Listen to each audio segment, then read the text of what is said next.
26th April, এখন বাজে 11:30, অনেকটা লেট ব্লগ স্টার্ট করছি। প্রচন্ড গরম। আর তিনটে জিনিস দেখাবো। ফার্স্ট হচ্ছে এই যে আমাদের একটু স্ন্যাক্স, চিকেন ফ্রাই, এটা একটা মেয়োনিজ, এটা একটা মেয়োনিজ না তিতলি, চিজ। এটা কি? এটা ওই জাটা দিয়ে, যেটা জাটা, এটা হচ্ছে জাটা না, এটা যেটা দিয়ে মেখে রেখেছিলাম ওটা একটু ভেজে নিয়েছি। ওয়াও। আর এটা ব্ল্যাক কফি। হ্যাঁ, আর আছে ব্ল্যাক কফি। ফার্স্ট জিনিস দেখানো শেষ। সেকেন্ড জিনিস হচ্ছে আমরা প্রচণ্ডভাবে গলা ব্যথা, সর্দি, কাশিতে আক্রান্ত, আমি আর মা স্পেশালি, বিকজ আমার আর মায়ের প্রচণ্ড গলা ঘামে এবং আমাদের দুজনেরই টাচউড খুব ঘন চুল। তো ঘন চুল হওয়ার কারণে মাথার ভেতরে ঘাম জমে আমাদের বিশাল ঠান্ডা লাগে। কালকে রাত্রি 3:30তে কারেন্টও চলে গেছিলো, মানে কিছু বলার নেই। তাই জন্য আমরা এখন হোমিওপ্যাথিতে খুব বিলিভ করি। এখন না ছোট্ট দেখি রাস্টাস্ক আর একটা কি খাই, ব্রাইনিয়া রাক্সট্রাক্স। হ্যাঁ, ব্রাইনিয়ার এটা খাই, নাক্সও খাই যদি অ্যাসিডিটির প্রবলেম হয়। তো আমরা হোমিওপ্যাথিটা মানে একদম, আমি আর মা তো ট্যাবলেটসে বিলিভ করি না, আমরা এটা খেয়ে নিয়ে আমরা ঠিক হয়ে যাই না, মানে একটু অত ওষুধ মানে থেকে একটু এগুলো খেতে বেশি পছন্দ করি। থার্ড জিনিস হচ্ছে এটা আমাদের ঘাড় মটকে গেছিল, এটা গোপ্রো স্ট্যান্ড, এটা এইভাবে আমরা ব্লগ করি। সেটা আমার মা কিভাবে ঠিক করেছে জানি না, বাট ঠিক করে দিয়েছে। তো আপাতত এই তিনটে জিনিস আমি চারিপাশে নিয়ে এখন বসে আছি। আমিও কফি খেতে খেতে এই এডিট করছি। এই যে ব্লগ এডিট করতে করতে লোডশেডিং হয়ে গেল। জানি না আজকে ব্লগ কটায় যাবে। এই গরমের মধ্যে লোডশেডিং, ভাবতে পারছো? মানে আমি জানলায় এসে কথা বলছি, মানে কি বলবো, মানে বিরক্তিকর অবস্থা। দিতলি তোর জানলা খুলেছিস? আর পারা যাচ্ছে না বাবা। আমি তো মানে সবাইকে ফোন করছি, আমার বন্ধুদেরও ওই সাইডে, ওখানেও কারেন্ট অফ হচ্ছিল। কালকে রাত্রে 3:30 নাগাদ আমাদের কারেন্ট এলো। কারেন্ট এলো, হ্যাঁ। ফোনটা চার্জে দি, তুমি যাও শিগগিরি। হ্যাঁ হ্যাঁ, চলো কথা বাড়াবো না। এই যে কারেন্ট এসছে, এই দেখো লাইট জ্বল। তাড়াতাড়ি বসে পড়ি এডিটে, কারণ মানে নাহলে এডিট করা আর হবে না। 2টো বাজে, ঝটপট করে লাঞ্চ করে নেবো। এই যে করেছি আজকে চিকেন স্টু, একদম পাতলা চিকেন স্টু আর ভাত, তার সাথে অবশ্যই লেবু। 2:40 বাজে, আমি আর তিতলি একটু বেরোচ্ছি, একটু কাজ আছে। তিতলি সমস্ত ডকুমেন্টস নিয়েছো তো? হ্যাঁ, আমি সমস্ত নিয়ে নিয়েছি। যাই হোক, একটু বেরোবো, একটু কাজ আছে আজকে, মানে তিতলির পড়াশোনা রিলেটেড কাজ। বেরোচ্ছি। তুমি নিয়েছো চাবি? হ্যাঁ, চাবি নিয়েছি। বেরোলাম বাবা। বেরোতে না বেরোতেই ঘেমে গেলাম। আর কি বলতো, কোনো অফিসিয়াল কাজ করতে গেলে তো সকালেই বেরোতে হবে, তখন তো আর তুমি সন্ধেবেলা করে যেতে পারো না, সকালবেলাই কাজগুলো সারতে হবে। আর কি করবো, এরকমই টাইমিং আমাদের করেছে। তিতলি আজকে সানগ্লাসটা পরলি না? চশমা পরেছি। আচ্ছা আচ্ছা, না তো ওটা দেখতে হবে। হ্যাঁ। তিতলির বাচ্চারা খাচ্ছে, ওই যে দিদিকে যেই দেখলে। আসতে হবে না। খেয়ে নাও তোমরা, খেয়ে নাও। 4:30 বাজে, কাজ ডান। এবার একটু খাবো। কি খাবো? মশলা সোডা। এই যে দারুণ এটা। অটো থেকে নেমে গেছি, এবার বাড়ি যাচ্ছি। এই সময়টা বেশ ভাল লাগছে, তাও একটু হাওয়া টাওয়া দিচ্ছে, রোদ্দুর আছে, বাট অতটা গরম লাগছে না। এই যে এখানে কত পাখি। এটা খুব ভালো ছেলে এটা, তাই না? এটা কিন্তু তিতলির ওই 4টের মধ্যে না, এটা চেঙ্গু পেঙ্গু, তাই না? হ্যাঁ, খুব ভালো। হ্যাঁ, খুব ভালো। হ্যাঁ, বুঝতে পারলো, ভালো বলেছে, কিরকম বুঝতে পারলো, এসে আদর করছে।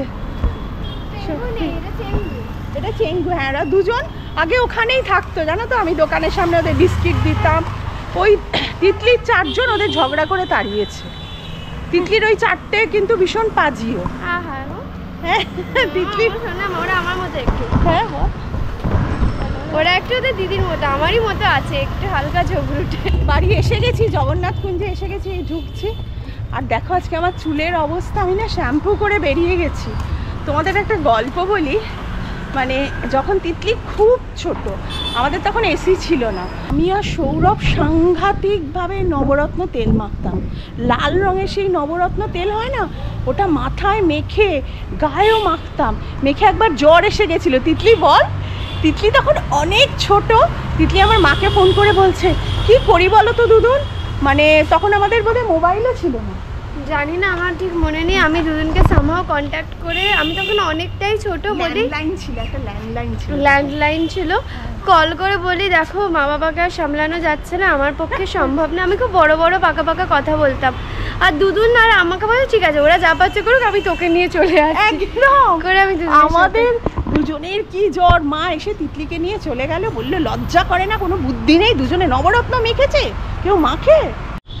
আর তোমরা জানিও কারা কারা নবরত্ন তেল মেখেছো, কিন্তু নবরত্ন তেলের কিন্তু একটা আলাদাই মজা আছে, দারুণ দারুণ ঠান্ডা লাগে। শোনো আমাদের তো আগে এসি ছিল না, হ্যাঁ তো তখন কি করতো, আমাদের টেবিল ফ্যান ছিল, ঠিক আছে, ওই টেবিল ফ্যানটা জানলা খুলে জানলার দিকে মুখ করে দিতাম, তাই না, জানলার দিকে মুখ করে দিতাম যাতে ঘরের দিকে, মানে ফিজিক্স কিন্তু রিয়েল লাইফে আমরাই সবসময় অ্যাপ্লাই করেছি তখন, মানে কি বলবো। আর নবরত্ন তেল, তারপরে ওই যে কুলকুল পাউডার, এই সমস্ত কিনে আনতাম, সত্যি ওইগুলোই মজা ছিল। এখন এসিতে গলা কাশি আর ওইগুলোই ঠিক ছিল। আমি আজ থেকে ট্রাই করবো। তুই কি আজ থেকে নবরত্ন তেল, কারা কারা নবরত্ন তেল মেখেছো আমাকে জানিও। নবরত্নর আমি এতে নেই, আমি ওই পাখাটা মনে আছে লাল রঙের নবরত্ন তেলের পাউচ কিনে এনে হাঁটুতে পায়ে মাখতাম, কি ঠান্ডা হয়ে যেত, গা দিয়ে পুরো জঘন্য মেচে গন্ধ বেরোতো।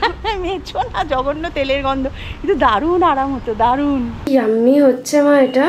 হ্যাঁ আলুর পরোটা করছি, আর এটা আলুটাকে কিন্তু আমি করেছি, মানে ভেজে করছি। হ্যাঁ এটাই আমার ভালো লাগে, ভাজি আলু, মাঝে মধ্যে সেদ্ধ আলু দিয়ে করে দিই বল। হ্যাঁ সেদ্ধ আলু দিয়েও ভালো লাগে, বাট এটার টেস্টটাই আলাদা। এটা দারুণ, মানে একটু মশলা আলু করেছি। বাবা ফিলিংটা দেখো, দারুণ। আর আমাদের পেছনে লিফট বাজছে, আওয়াজ পাচ্ছ নিশ্চয়ই। হ্যাঁ এই আমাদের এক কথা বলা লিফট। আর তোমাদের সাথে না অনেক কিছু শেয়ার করার আছে, ভীষণ একটা ভালো জিনিস আমি শেয়ার করবো, আমি এটা করে নিই তারপরে। আমি তো অনেকক্ষণই ফ্রেশ হয়ে গেছি, এখন 9:15 বাজে। বাই দ্য ওয়ে আজকে পুরো বিকেলটা আমি লাপাতা লেডিস দেখেছি। এই মুভিটা প্রচণ্ড প্রচণ্ড প্রচণ্ড প্রচণ্ড প্রচণ্ড ভালো, মাস্ট ওয়াচ। প্লিজ যারা দেখেছো জানিও কেমন লেগেছে, আর যারা দেখোনি just give it a try. খুব ভালো সিনেমাটা, আমার বুঝতে তো তুমি আর বাবাইও দেখো। আমি দেখিনি লাপাতা লেডিস। সিনেমা হলে যাওয়া হয়নি, দেখলাম নেটফ্লিক্সে রিলিজ করেছে, আমি নেটফ্লিক্সেই দেখলাম। আলাদাই করেছে সিনেমাটা, আর মেয়েদের জন্য তো মানে একদম দারুণ সিনেমা, মেয়েদেরকে নিয়ে বানিয়েছে। শুধু মেয়ে বলবো না, মেয়ে এবং সেন্সিবল মেনদের নিয়ে বানিয়েছে। রাত্রিরের ডিনার আমার রেডি। এ দেখো আলুর পরোটা, ভালোই হয় এটা খেতে, জানো তো, এটা খারাপ বানাই না। শেপটা হয়তো ভালো হয়নি, কিন্তু খেতে ভালো হয়। আর এই যে তার সাথে দই, এই যে দই কিন্তু আমি এই বাটিতে রেখেছি, স্টিলের বাটিতে রাখিনি। সত্যি স্টিলের বাটিতে দই রাখতাম, আমি কমেন্টটা পেয়ে আমার মনে হয়েছে সত্যি তো এটা তো আমি ভুল করছি, তো আমি এই জন্য কাঁচের বাটিতে রেখেছি। তোমাদের যখন মনে হবে যে আমরা কিছু ঠিক করছি না বা ভুল হচ্ছে এটা আমাদের, তোমরা কিন্তু সঙ্গে সঙ্গে কমেন্ট করবে, সঙ্গে সঙ্গে। আমরা যে সব কিছু জানি তা তো একদমই নয়। আমি সৌরভকে স্টিলের গ্লাসে লাসি দিয়েছি, এটা আমার ঠিক হয়নি, তো এই জন্য একদম যখন দই এসছে আমি একদম কাচের বাটিতে আলাদা করেই রেখেছি। Thank you so much. আমি তোমাদের একটা জিনিস দেখাবো, খুব দরকারি একটা জিনিস। আর এই বসে বসে ললিপপ খাচ্ছে, আমি যদিও দিয়েছি, তাই তো ভালো খেতে, হ্যাঁ ইক্লিয়াসের মতো। যাই হোক তোমাদের যেটা দেখাবো, কালকে এটা আমি অ্যামাজন থেকে আনিয়েছি। এই যে এই নেল কাটারটা, এটা কিন্তু ভীষণ একটা উপকারী। কেন বলছি উপকারী জিনিস আর নেই, ভেঙে গেল। না না না গো, না গো, এটা তোমাদের দেখানোর জন্য বলেছি। এর মুখটা দেখো কতটা, হ্যাঁ। আর এটা তো আমার কোনো মানে এটা প্রমোশন ভিডিও তো নয়, এটা জাস্ট আমি তোমাদের দেখানোর জন্য বলছি। এই দেখো বারবার পড়ে যায়, দেখেছো? মুখটা দেখো অনেকটা চওড়া, কেউ বুঝতে পারছে না তোমার জামা কালো, চুল কালো, ওটা কালো, কোনো ব্যাকগ্রাউন্ডে দেখা যাচ্ছে। হ্যাঁ এবার বোঝা যাচ্ছে। নীল কাটারটা দেখো এতটা মুখা। অ্যাকচুয়ালি এটা সৌরভের নখ কাটার জন্য কিনেছি, কারণ সৌরভের পায়ের নখগুলো একটু অ্যানিমেল টাইপের। অ্যানিমেল না, অ্যানিমেল তো খারাপ কি সৌরভ? খারাপ বলিনি তো, বলে আমার নখ অ্যানিমেলের মতো। হ্যাঁ সৌরভের নখগুলো অ্যানিমেলের মতো প্রচন্ড ঠিক, মানে অনেকের এটা হয়, তাদের জন্য আমি বলছি। এটা কিন্তু অ্যামাজনে দারুণ একটা নেল কাটার পাওয়া যায়, যার মুখটা এটা বড়। আমি সৌরভের কালকে সমস্ত নখ এটা দিয়ে কেটেছি। বলো সৌরভ তুমি আরাম পেয়েছো কিনা? হ্যাঁ তাহলে মানে যেরকম নখটা না বেঁকে গেছিল মোটা হয়ে, পুরো অ্যানিমেলদের যেরকম হয়, বাঘের নখ কি, তাই কি না?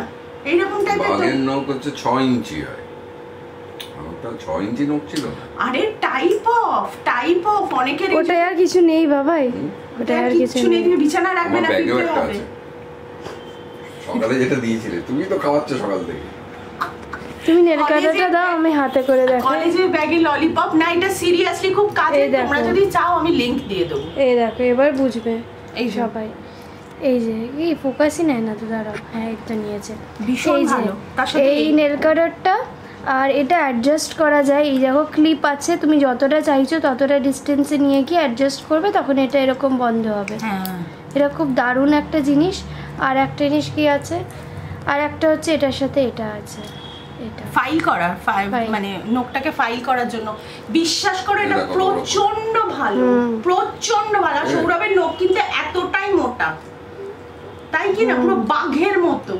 সৌরভ কিন্তু স্যালনে গিয়ে পেডিকিউর করায়, কারণ সৌরভের পাটা সারাক্ষণ মোজা পরে থাকে, এগুলো করায়। সৌরভের নখটা খুব মোটা, কিন্তু কদিন করানো হচ্ছিল না, বেশ কয়েকবার যাওয়া হচ্ছিল না, টাইম পাচ্ছিল না, যার জন্য আমি এটা কিনেছি। আজকে ডিনারটা শুনেছো? আলুর পরোটা জানি, শুনেছি। দই আর হচ্ছে আচার। আবার কোথায় পাবো? আমি বানাই আচার, আমি বানাতে পারি আচার। সস। মুচিপাড়ার মেলাটা একবারও গেলাম না, ভাবো। এখনো ঠাকুর আছে? তুমি ভাবো, এটা কখনো জীবনে করিনি। ঠাকুর প্রণাম করেছি কিন্তু মেলা ঘুরিনি, একবারও গেলাম না। ভাবতে পারছো? ছোট থেকে কেমন করতাম মেলায় যাওয়া নিয়ে, আর ওই কি চড়তাম বলো, বেলুনটার উপর। হ্যাঁ, আজকে তিতলি ছোটবেলার গল্প হচ্ছিল। আমরা কিরকম সেই তিতলি যখন ছোট ছিল, আমাদের এসি ছিল না, আমরা নবরত্ন তেল মেখে বসে থাকতাম। আবার মানে ছোটবেলার গল্প যদি তিতলির বলি, আমরাও তখন তিতলির সাথে সাথে সত্যি আমরাও ম্যাচিওরড হয়েছি। তিতলিকে আমি না খুব মানে জোর করে খাইয়ে দিতাম, আমরাও বড় হয়েছি তোর সাথে সাথে। একদম, এটা কিন্তু সত্যি কথা। আর সৌরভ ওকে নিয়ে বাউল নাচ, ও প্রচন্ড কাঁদতো, জোর করে খাওয়াতাম বলে সৌরভ টুংটুং টুংটুং টুংটুং করে বাউল নাচ করতো, আমাকে কোলে নিয়ে। তিতলি খুব খুশি হয়ে যেত। আমাদের এই এরিয়াতে যেখানে এই ফ্রেমটা আছে, একটা বড় আয়না ছিল। এই আয়নায় আমি মুখ দেখতাম নিজের, আর এরকম বাবার কোলে, একদম কোলে টুংটুং টুংটুং টুংটুং, মনে আছে? বলতো বাউল গান গাইবো এবার তিতলিকে নিয়ে। আমি বাবার কাছেই ঘুমাতাম তো। হ্যাঁ, তখন বাবার কাছে শুয়ে ও আমাকে আর তখন একদম পছন্দ করছে না, কারণ আমি জোর করে খাইয়েছি। সবারই ছোটবেলায় প্রচুর মজার ঘটনা থাকে। তোমরা তোমাদের মেমোরেবল একটা ছোটবেলার গল্প জানাতে ভুলো না। আর আমার ছোটবেলার গল্প আরও যদি জানতে চাও সেটাও কমেন্ট করো। তাহলে আজকের ব্লগটা এখানেই শেষ করছি। যদি ব্লগটা ভালো লাগে প্লিজ লাইক কমেন্ট শেয়ার করে দিও। আর যারা এখনও সাবস্ক্রাইব করনি পরিবার.com কে সাবস্ক্রাইবও করে দিও। তাহলে আজকে বাই।